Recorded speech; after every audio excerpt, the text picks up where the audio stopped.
नमस्कार, आप देख रहे हैं वी स्टार न्यूज। मैं हूं दिवाकर विक्रम सिंह। देश लाइव में आपका बहुत बहुत स्वागत है। जिसका इंतजार था वो घड़ी आ गई और राहुल गांधी ने बाकायदा लाल किले के प्राचीर से देश को संबोधित किया। ये एक बहुत महत्वपूर्ण क्षण था और एक भावुक क्षण था राहुल गांधी के लिए, कांग्रेस कार्यकर्ताओं के लिए और उन रणनीतिकारों के लिए जिनके लिए आज का दिन बेहद महत्वपूर्ण था, और वो था लाल किले के प्रांगण से राहुल गांधी के संबोधन का। बस अब चंद सीढ़ियां बाकी हैं, प्राचीर पर जाना है और देश को संबोधित करना है। शायद 2024 का बारे में एवी स्टार न्यूज चर्चा कर रहा था, उस पर आज हम बातचीत करेंगे, लेकिन कुछ महत्वपूर्ण बातें हम आपको बताना चाह रहे हैं जो अपने संबोधन में राहुल गांधी ने कहा है। और वो ये कि देश में 3000 किलोमीटर के यात्रा के बाद उन्होंने पाया कि उनके भीड़ में, उनके कारवां में कुत्ते, बेजुबान जानवर, गाय भी शामिल हुए, लेकिन कहीं कोई नफरत नहीं दिखी। बड़ा सवाल है कि जब देश में बेजुबान जानवरों के शामिल होने के बाद नफरत नहीं दिखी, तो इस देश में नफरत कहां है? शायद इस सवाल का जवाब मिलना चाहिए। दूसरी बात, ये देश मोदी नहीं बल्कि अडानी और अंबानी चला रहे हैं। इस देश में बेरोजगारी और युवकों की समस्या पर भी राहुल गांधी बोले, लेकिन क्या वो समस्याएं हैं और समाधान कैसे हो सकता है, इसका निराकरण कैसे हो सकता है, इसके बारे में उन्होंने बहुत कुछ इलस्ट्रेट नहीं किया, प्रकाश नहीं डाला। सवाल यह है कि अगर इस देश में नफरत है, ये देश अडानी और अंबानी के द्वारा चलाया जा रहा है और राहुल गांधी की छवि को खराब करने के लिए हजारों करोड़ रुपए खर्च किए गए, ये एक बड़ा आरोप है। इन सारे सवालों के जवाब के संदर्भ में आज हम भारतीय जनता पार्टी के नेता और कांग्रेस के नेता से जवाब लेंगे। हमारे साथ विनोद सिंह, नेता कांग्रेस, जुड़ रहे हैं लखनऊ से, और रेणु भाटिया, नेता बीजेपी और प्रवक्ता, हमारे साथ जुड़ रही हैं। आप दोनों का बहुत बहुत स्वागत है। सबसे पहला सवाल विनोद सिंह जी, बहुत खुश होंगे, राहुल गांधी लाल किले के प्रांगण से संबोधित कर पाए हैं, प्राचीर से संबोधन अभी बाकी है, और शायद 2024 का एजेंडा यही कुछ कहता है। विनोद सिंह जी, क्या कहना चाहेंगे? जी बिल्कुल दिवाकर जी, देखिए भारतीय जनता पार्टी के कुशासन, असंवैधानिकृत और जिस प्रकार से गरीबों की, किसानों की, अभाव में रहने वालों की आवाजों की अनदेखी, उपेक्षा की गई है, उसके खिलाफ सैद्धांतिक तौर पर, वैचारिक तौर पर, गांधीवादी तरीके से ये यात्रा की शुरुआत हुई। राहुल गांधी जी का विजन, उनकी संवेदनशीलता, ये जैसे जैसे चरणबद्ध तरीके से आगे बढ़ी, स्वाभाविक तौर से देश का एक मूड, लोकतंत्र में लोकसर की क्या महत्ता होती है और लोकतंत्र में जनता को कोई नेता, उसके विचार, उसका विजन करीब लगने लगता है, तो चाहे जितनी सत्ता के अहंकार में डूबी भारतीय जनता पार्टी की सरकार हो, मिथ्या प्रचार, मिथ्याभाषी जिसका स्वभाव हो, उस पर कोई मायने नहीं रखता है। सरकार, आपने देखा, स्वाभाविक तरीके से, प्राकृतिक तरीके से, अपने आप से स्वतः स्फूर्त में ये यात्रा धीरे धीरे बढ़ी और देश का एक मूड, एक मिजाज बाहर आया। वाकई देश में लोकतांत्रिक मूल्यों के लिए कोई एक नेता खड़ा है जो किसी दबाव के आगे झुकेगा नहीं कतई, चाहे जितने षड्यंत्र कर ले, अमर्यादित टिप्पणी कर ले, व्यक्तिगत टिप्पणी कर ले, अपने पूंजीवादी हितों के साथ हजारों करोड़ रुपए बहा दे कानून की तरह, केवल उसकी इमेज को खराब करने के लिए। लेकिन देश के साथ, देश की भावना के साथ, जनता की भावनाओं के साथ, जनता के हित की बात, जनता के सम्मान की बात, भारत के भविष्य की बात, भारत के बेरोजगार युवाओं के अधिकार की बात अगर कोई करेगा तो देश स्वाभाविक तौर पे उनके साथ बढ़ता जाएगा। ठीक है, सभी झंझावातों, अवरोधों के बाद भी ठीक है, ठीक है, पूरी तरीके से ये पूरे देश का माहौल है। एक बड़ी राजनीतिक, सैद्धांतिक, वैचारिक लड़ाई लड़नी है। इस काले अंधेरे के बाद नया सवेरा आएगा, नौ प्रभात होगा। ठीक है, ठीक है, बिल्कुल बिल्कुल बिल्कुल बिल्कुल। रेणु जी, हजारों करोड़ रुपए आप लोगों ने राहुल गांधी की इमेज को खराब करने के लिए लगा दिया, ये क्या है?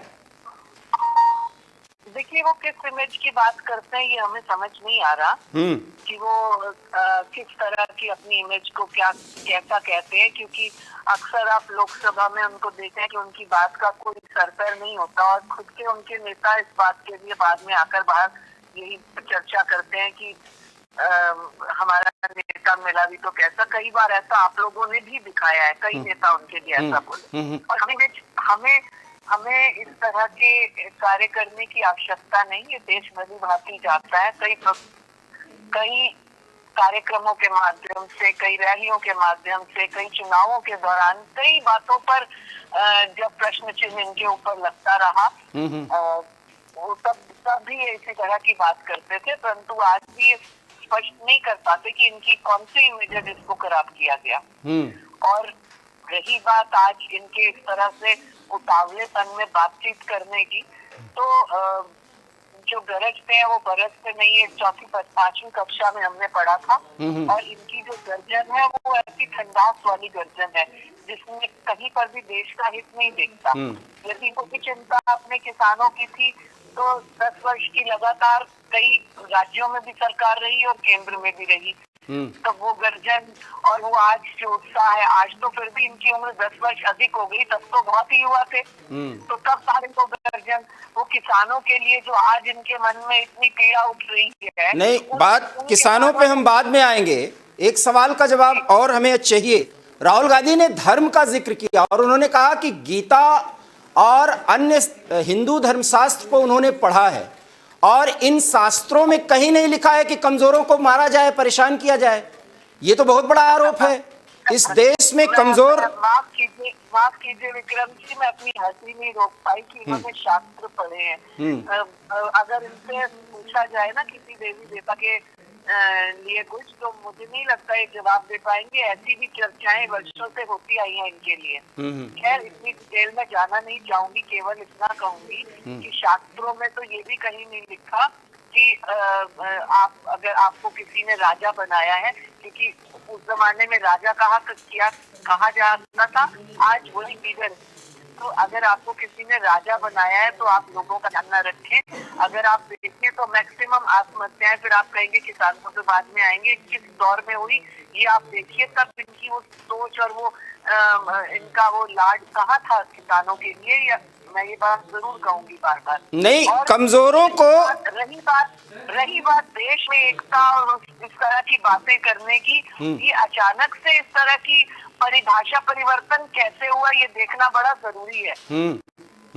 विनोद जी से मैं इसका जवाब लेता हूं। विनोद जी, कमजोरों को सताया नहीं जाना चाहिए, कमजोरों को मारा नहीं जाना चाहिए, और राहुल गांधी ने अब गीता का उदाहरण दे दिया है।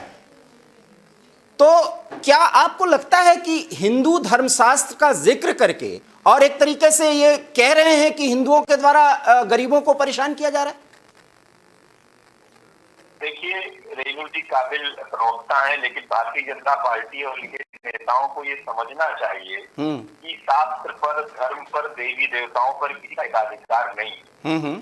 तो अगर कोई भावपूर्ण तरीके से सही बात करता है, शास्त्रगत बात करता है, तो भारतीय जनता पार्टी वाले लोग जो मिथ्या प्रचार है, झूठ बोलने में माहिर है, शास्त्र से, धर्म से, उपदेश से इनका कोई दूर तक सरोकार नहीं है। केवल राजनीतिक लाभ लेने के लिए जुमलेबाजी करते हैं।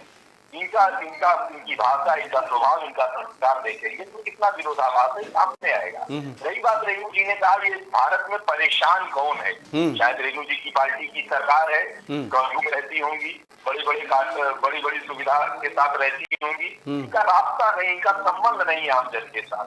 अब आप बताइए, प्रमाणिक तौर से मैं 2-3 बात कहूंगा। हंगर स्ट्राइक में भारत की स्थिति, अनएम्प्लॉयमेंट इंडेक्स में भारत की स्थिति, भारत में कितनी आर्थिक जो व्यवस्थाएं है उसकी बदहाल स्थिति है। आम लघु मध्यम व्यापार से जुड़ा हुआ व्यापारी, पारंपरिक व्यापारी कितना परेशान साइड है, किसान की क्या समस्या है, आम जन की क्या समस्या है।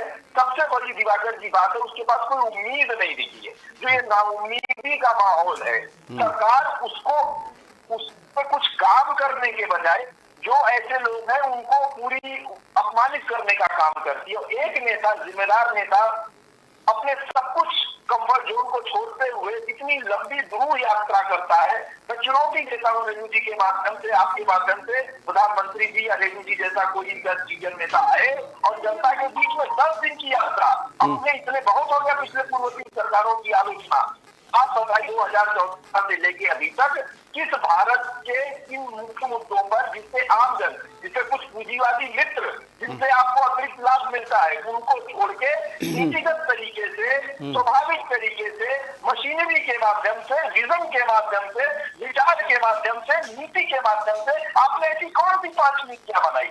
बताइए, जिम्मेदार स्वतंत्र 5 नीतियां कौन सी बनाई रेणु जी? बड़ा सवाल है। 5 नीतियां कौन सी बनाई? जवाब ले लेते हैं ना विनोद जी। रेणु जी जवाब दीजिए। जी देखिए विक्रम जी, भारी भरकम शब्दों का केवल इस्तेमाल करने से आपकी बात वजनदार नहीं हो जाएगी। वजनदार तब होती है जब आप छोटी छोटी बातों को, छोटी छोटी चीजों का ध्यान रखें। हमारी सरकार जब से बनी, यदि आप महिलाओं की दृष्टि से देखें, क्योंकि मैं एक महिला हूं तो पहले वही शब्द इस्तेमाल करूंगी, यदि आप महिलाओं की दृष्टि से देखें तो माननीय प्रधानमंत्री जी ने पहली बार लाल किले से जब झंडा फहराया तो उन्होंने सबसे पहले महिला के ही चिंतन किया, देश की उस महिला का जो पिछले कई वर्षों से कांग्रेस सरकार के दौरान प्रताड़ित थी, पीड़ित थी, प्रताड़ित इस लिहाजे से कि उसके घर में चूल्हा तक नहीं था, उसके घर में गैस तक नहीं पहुंची थी, और वो उसकी आंखें आज भी धुआंधार और आंखों में आंसू तो इन प्रदेशों में लगातार दिखता रहता है। देखिए सुनने का हाँ जी जी जी जी। उसके अतिरिक्त यदि हम महिलाओं की दृष्टि से बात करें तो कई क्षेत्रों में महिलाओं के लिए जो है इस सोच के साथ कि हमारी महिलाओं को नदियों में, कुओं में जाकर पानी ना भरना पड़े, उनके हर घर तक नल पहुंचाने की जो व्यवस्था की सोच रखी वो माननीय प्रधानमंत्री जी ने रखी अपनी बेटियों के लिए। उसके अतिरिक्त टॉयलेट की सुविधा, आप बताइए कितनी सिंपल और छोटी बात थी अगर सोचा जाए, लेकिन कितनी आवश्यक और महत्वपूर्ण और बड़ी बात है कि एक बेटी के जो है उसका वर्षों से उसकी गरिमा किया जा रहा था, जी। लेकिन उस चीज को सोचा गया कि महिलाओं को एक पर्दा चाहिए, उनको इस तरह से चीज चाहिए। सैनिटरी नैपकिन जिनको सोच में नहीं कहीं लाया जाता था, और आज हर स्कूल में मशीन है, हर वर्किंग एरिया में मशीन है, सैनिटरी नैपकिन बच्चियों को दिए जाते। मतलब कहाँ से शुरू करूं कि कौन सी चीज का ध्यान नहीं रखा गया। विनोद जी, नौकरियों की बात सुनिए, दो पॉइंट और दूंगी। नौकरियों की बात की जाती थी कि देश में नौकरियां नहीं दी सरकार ने। आज हमने स्किल मिनिस्ट्री के माध्यम से हर एक का स्किल डेवलप करने की बात की है कि हर कोई व्यक्ति अपने पांव पर खड़ा हो, वो वादा रखे कि उसके साथ 10 लोग जुड़ पाए, वो किसी के अधीन या ऐसी बातों में ना रहे, उसको अपना सेल्फ कॉन्फिडेंस बनाने के लिए। अब ज्यादा दूर क्यों जाते हैं आप और हम दिल्ली में बैठे हैं, दिल्ली देखते हैं लोगों को नौकरियों की छापें देकर और फिर उनको मुफ्त की चीजें दी जाती हैं, एक तरफ किस तरह से दूसरी तरफ। तो कहने का अभिप्राय ये है, भारतीय जनता पार्टी के नेता या भारतीय जनता पार्टी की सरकार जिस नेतृत्व में चल रही है वो लोगों को मजबूत करने की बात करते हैं, न कि दाएं बाएं से बात घुमाकर करने की। विनोद जी, सवाल का जवाब मिला। देखिए दिवाकर जी, आप अपने अगल बगल आस पड़ोस जिला जवार प्रदेश में ये बता दीजिए, इनकी जो सो कॉल स्किल डेवलपमेंट की बहुप्रचारित नीति है, इससे कितने लोग लाभान्वित हुए और जो परंपरागत हमारा जो एक सोच है या जो मायने रखता है हमारे लिए रोजगार के लिए, उसमें कितना इफेक्टिव बैठता है। इनके नेता ने, पूर्व अध्यक्ष ने तो कहा कि चाय बेचना और पकौड़ा पूरे सम्मान के साथ में, जो विधा से जुड़े हुए लोग हैं, दुकानों से, व्यापार से संबंधित, मैं सम्मान प्रकट करते हुए रेणु जी से बात कहता हूँ, भारतीय जनता पार्टी का कोई बड़ा जिम्मेदार नेता या सामान्य नेता भी अपने स्किल ऐसी डेवलप करेगा अपने बच्चों की और उनको पकौड़ा बेचने का, चाय बेचने का कारोबार इसके जीविकोपार्जन के लिए चलाएगा क्या? तो देश के लोगों की, जो आप सत्ता में केवल झूठ बोलने के लिए बैठे हैं, आप पारंपरिक सबसे ज्यादा भाजपा शासित प्रदेशों में जो स्वाभाविक नियुक्तियां थी, आपने देखा क्या हाल, उत्तर प्रदेश ले लीजिए, उत्तराखंड ले लीजिए, कितनी बार परीक्षाएं होती है, कितनी बार रद्द होती है, कोई डेटा नहीं, कितने पेपर लीक होते हैं, सारे तरीके से वहां पर रिपोर्ट हाउस का पूरा बाजार गर्म है। अच्छा, आप ये मानते हैं विनोद जी? विक्रम जी, एक बात तो जरूर कहूंगी, आज आपने ऐसा प्रवक्ता दिखाया है जो तैयारी करके पूरी नहीं आया, लेकिन अच्छा साहित्यकार बन सकता है। क्योंकि अगर शब्दों को जोड़ना है, भारी भारी शब्दों को, जिनका मायने और जिनकी सोच तक इनके। अरे आपने क्या तैयारी की वो बताइए ना। नहीं, आपसे एक सवाल है विनोद जी, सवाल सुनिए। बैठे हैं तो आपको सुनना भी चाहिए, आपको सुनना भी चाहिए। अगर आप डिबेट में आए हैं तो आपको सुनने का मादा भी रखना चाहिए। यदि आप इतनी आज का जो विषय है, हाँ, बात आगे बढ़ाइए रेणु जी। यदि आप उस विषय पर भी अगर बात करते हैं तो मुझे सिर्फ इतना बता दीजिए, ये अचानक से चांद कहाँ से निकल आया? ये अचानक से सोच कहाँ से आ गई? कितने वर्ष हो गए? अगर हम भारतीय जनता पार्टी की सरकार का भी कहें, आप पूछ रहे थे। नहीं रेणु जी, मेरा सवाल सुनिए पहले। कहाँ थे राहुल जी? रेणु जी, सवाल तो ये है ना कि आपकी सरकार कहाँ है? ये तो अनहोनी हुई है रेणु जी, किसी भी राज्य में अनहोनी हुई। रेणु जी, ट्राई टू प्रियंका कहाँ गायब हो जाते? रेणु जी, सवाल सुनिए। लड़ना जानती हूँ, जब ऐसी कोई अनहोनी होती है तो कहाँ चली जाती है प्रियंका जी? रेणु जी, जब कोई उत्तर प्रदेश का व्यक्ति गलत जवाब वो देता है, बयान देता है, तो कहाँ इनकी चुप्पी हो जाती है? ठीक है, अब आप सवाल सुनिए। ऐसे लोगों को रेणु जी, सवाल सुनिए पहले। तैयारी करके आया करे, आंकड़ों के साथ आया करे। ठीक है विनोद जी, जनता को अच्छा लगेगा, जनता को।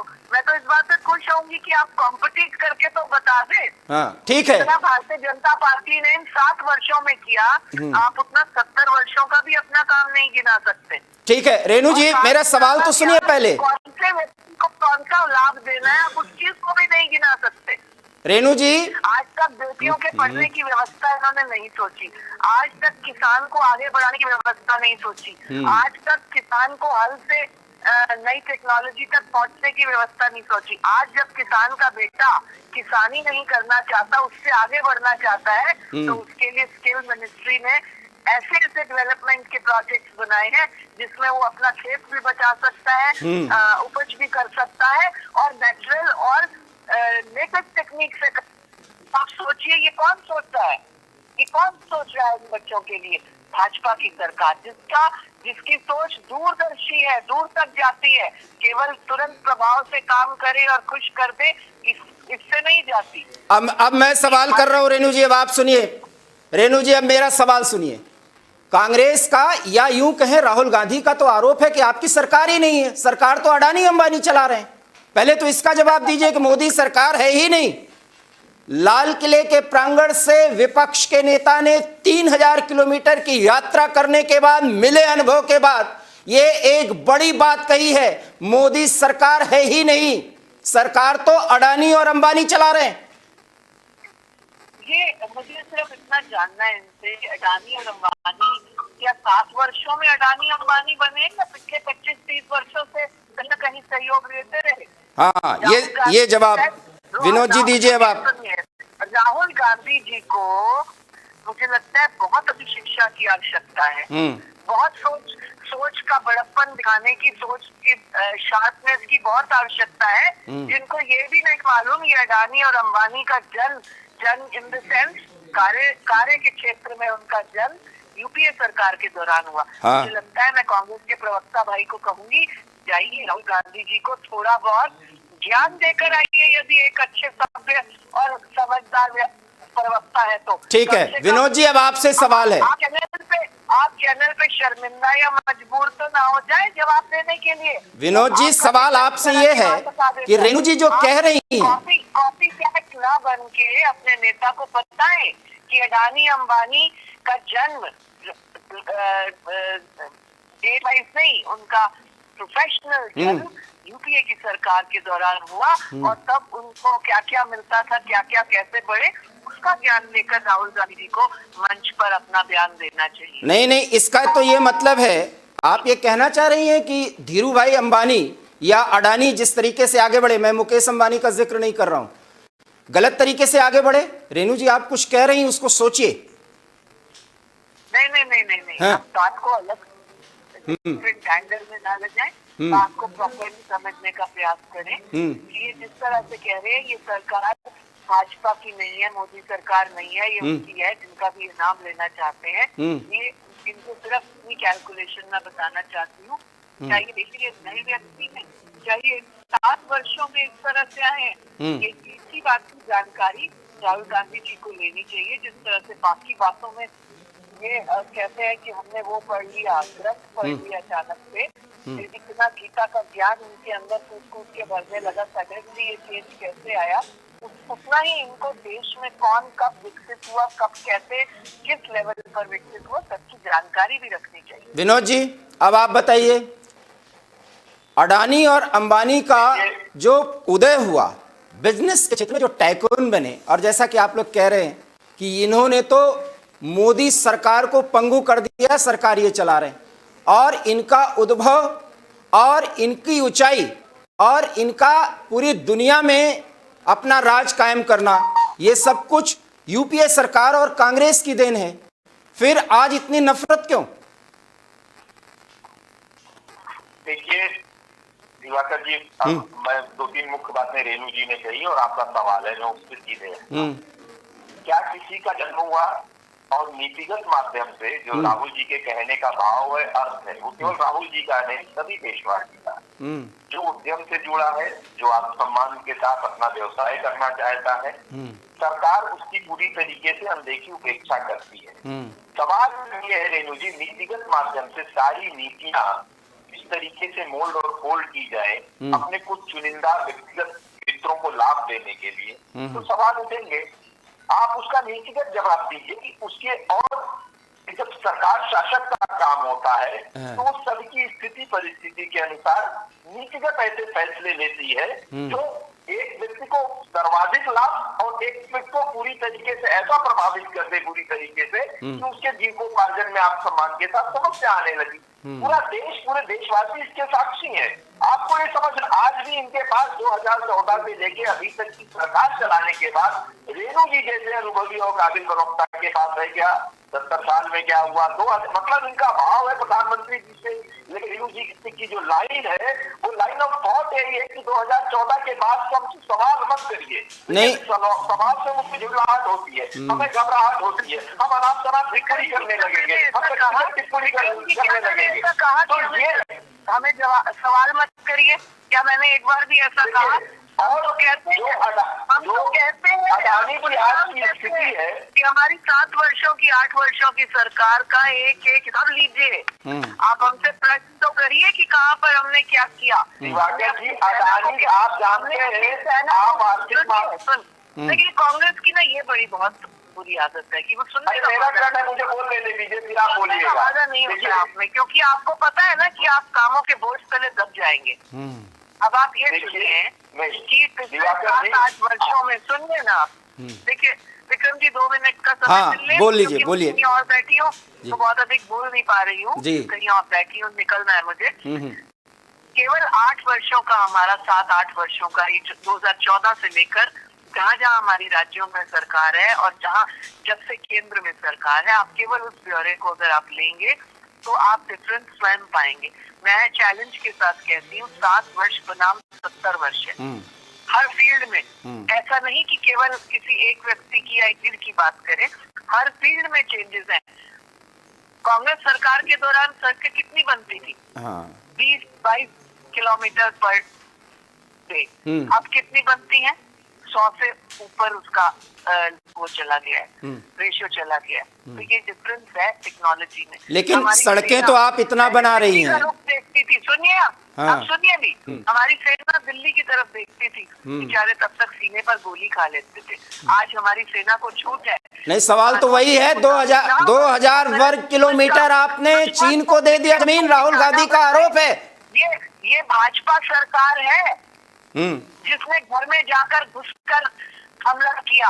ये वो सरकार नहीं है कि हम आज तक अपने उन सैनिक भाइयों के शव नहीं ला पाए, आज तक उन सैनिक भाइयों के सर नहीं ला पाए। नहीं, तो अंतिम सवाल है, अंतिम सवाल है। लेकिन ये कांग्रेस, सुनिए आपके ही राहुल गांधी ने ये बात लोकसभा में कही थी कि वहाँ पर क्या हुआ था, हमला हुआ था, ये पेड़ गिराए गए थे, ये आपके राहुल गांधी ने कही थी। उन्होंने हमारी सेना को बदनाम किया, उन्होंने सेना के ऊपर उंगली उठाई थी।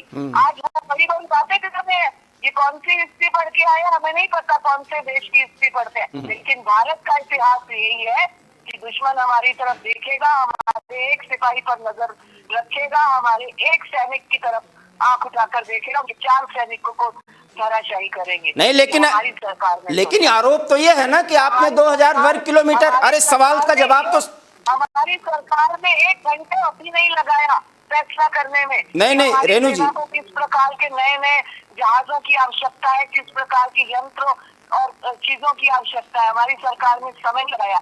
लेकिन उस सरकार ने केवल कमीशन की एवज में कितने वर्ष लगा दिए, ये कांग्रेस के प्रवक्ता को पूछिए। नहीं पूछेंगे हम, राहुल गांधी के लिए और राजीव गांधी के लिए यहाँ बैठे होते हैं, पूछिए इनसे कि राजीव की सरकार में किस तरह से जो है फैसले हुआ करते थे। जब तक कमीशन नहीं पहुंची तब तक सेना को भी उनको सुविधाएं नहीं मिलेंगी, और हमारे कितने सैनिक वीर गति को प्राप्त हुए। नहीं, लेकिन आरोप तो ये है ना, देखिए, अरे बोलने से पहले, डिबेट पर बैठने से पहले प्रिपेयर होके आया करें। आपके सामने भाजपा के सिपाही बैठते हैं, सोच के आया करें वो कैसी फायरिंग करेंगे। उनकी हर गोली में, हर बात में दम होता है, उनकी हर बात में पहचान होती है देश के प्रति। नहीं, लेकिन राहुल गांधी का आरोप तो ये है ना, नहीं राहुल गांधी का आरोप तो ये है कि 2000 वर्ग किलोमीटर आपने चाइना को दे दिया। मैं अस्पताल में आई हुई हूँ किसी को देखने, मैं आपसे इजाजत चाहूंगी माफी के साथ। नहीं, लास्ट सवाल है रेणु जी, 2000 वर्ग किलोमीटर आप लोगों ने चाइना को दे दिया, भारत की जमीन को। ये राहुल गांधी का आरोप है, और अभी से कुछ देर पहले उन्होंने आरोप लगाया, इसका तो जवाब चाहिए, देश जवाब मांगता है। राहुल गांधी के आरोपों को आप तवज्जो इसलिए नहीं देते कि राहुल गांधी जो आरोप लगाते हैं उनका कोई देश नहीं होता। आज वो कह रहे हैं गीता मैंने पूरी पढ़ ली।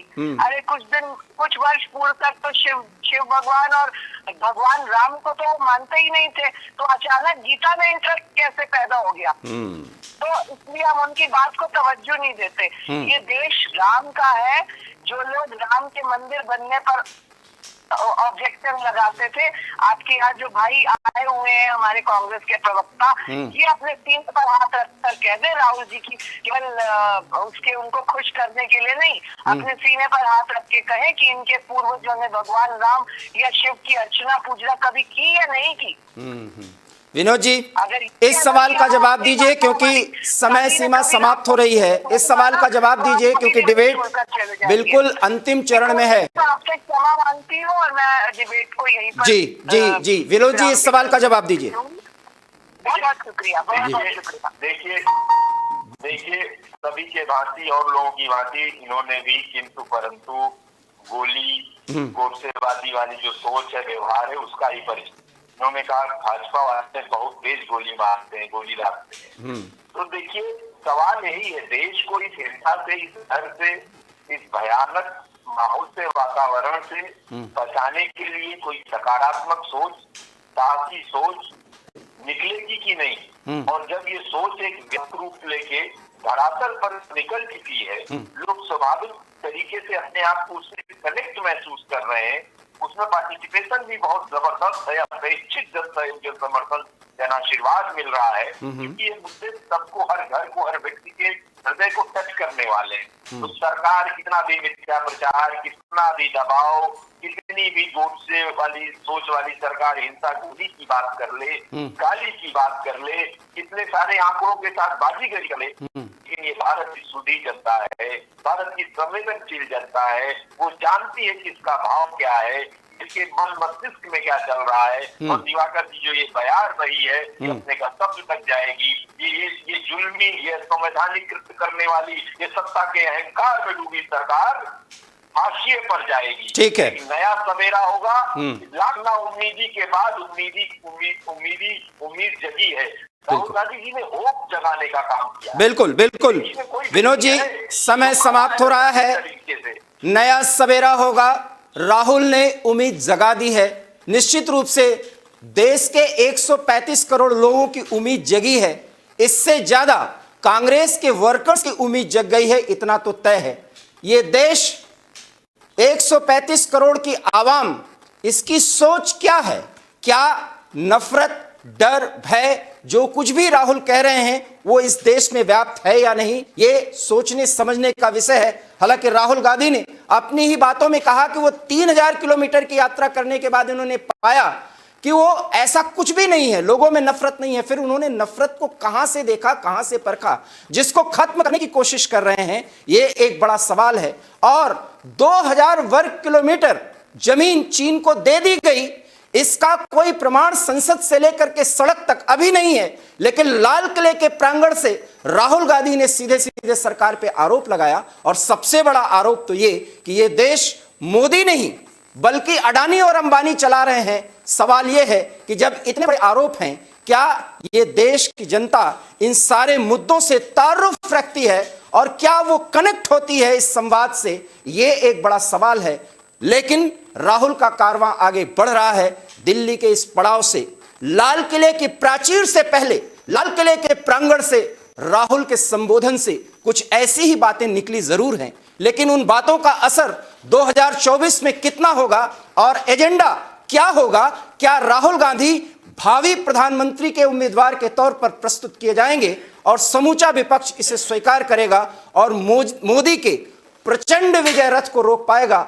ये लाख टके का सवाल है और इस यात्रा के माध्यम से इस सवाल का जवाब जनता जरूर देगी। लेकिन इतना जरूर है कि 3 राज्यों में हुए चुनाव के परिणाम सबको यह संकेत और संदेश दे रहे हैं कि कोई गलतफहमी में न रहे, क्योंकि यह जनता है जो जनार्दन है और मुद्दों के आधार पर, काम के आधार पर वो अपने नेता और राजनेता का चुनाव कर लेती है। और फिलहाल मोदी के विजय रथ को रोकने के लिए राहुल को अभी एक लंबी कवायद करनी है और उस कवायद में जितना ही वो आगे बढ़ेंगे, लाल किले के प्राचीर से संबोधन की उनकी उम्मीदें उतना बढ़ेंगी। क्या होंगी उनकी उम्मीदें और किस तरीके से आगे का उनका सफर होगा, एवी स्टार न्यूज़ उसकी जानकारी आप तक जरूर पहुंचाएगा। फिलहाल मुझे दीजिए इजाजत। नमस्कार।